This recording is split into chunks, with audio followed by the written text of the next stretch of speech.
country for hosting us and my delegation. I'm particularly delighted to be here. It's a great country, great history of struggle. And we have seen under your stewardship the determination to propel not only the economy but the infrastructure and to ensure that Kenya emerge as a great nation. I mean, you have been extremely humble in your remarks. I've seen the potential. I've seen the enormous strides you have made in the housing sector, for example, which is most commendable. I don't think many countries, including Malaysia, has embarked that fast and that effective because your passion to provide housing for the people, particularly the poor from Kenya. So congratulations, Mr. President. We have decided, both of us at least, and the government, to enhance the bilateral relations into a strategic partnership which would cover all fields of endeavor. And the traditional agriculture, import, but also in new technology. You are also very concerned on the issue in energy transition and digital transformation, including semiconductors, data center and AI. And I think we can share our experience and yours through university collaboration, through research, and through various forms of investments. And I think there's absolutely no reason why a country like Kenya with such enormous potential and Malaysia cannot effectively collaborate and benefit from each other's strength.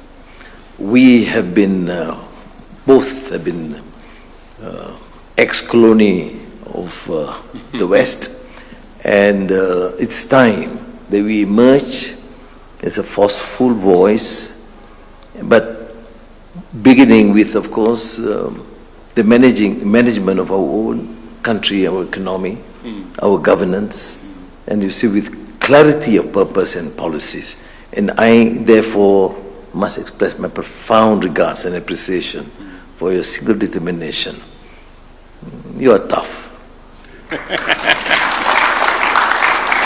and certainly, a country like Kenya, Malaysia, although we are a democracy, but we need leaders who have clarity of vision, who have firm determination, because otherwise we'll be left behind.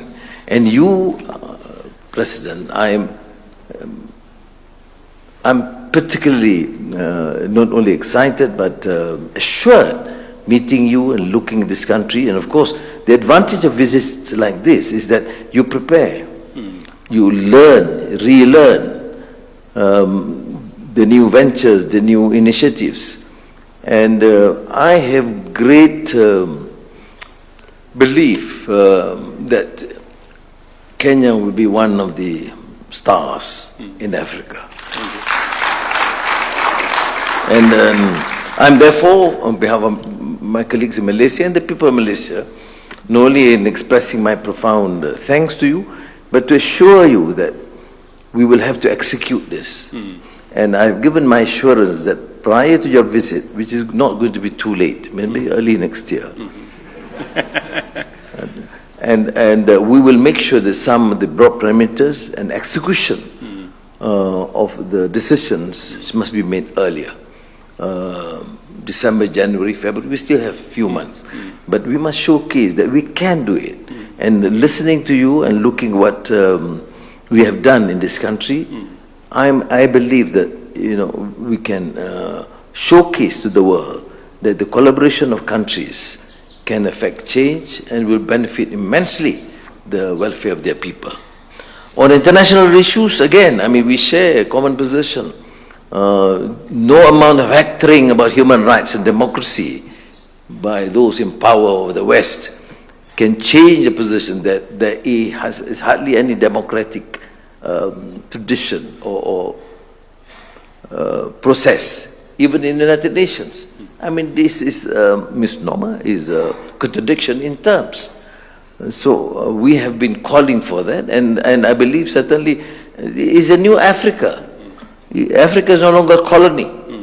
And there's a huge potential, economic potential, and also in terms of population and demography. So it is, to me, totally unacceptable for us to accept both the international architecture or the United Nations or trading arrangements the same manner that we inherit in the past.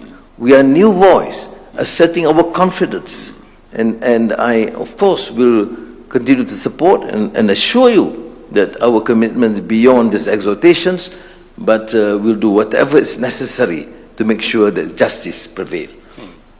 Now, on the issue of Gaza, we did discuss. I mean, of course, the atrocities must end, and we support the initial initiative by President Trump of the United States of America. But of course, we call for a comprehensive solution that will assure and guarantee the peace in the region. Similarly, in the Sudan, although we are far away, but we detest this foreign involvement, not to resolve, but also but instead to cause more divisions and killings. And I share your concern that if the United States is determined to cease in the process, we certainly wish them well, and we'll do again what is necessary.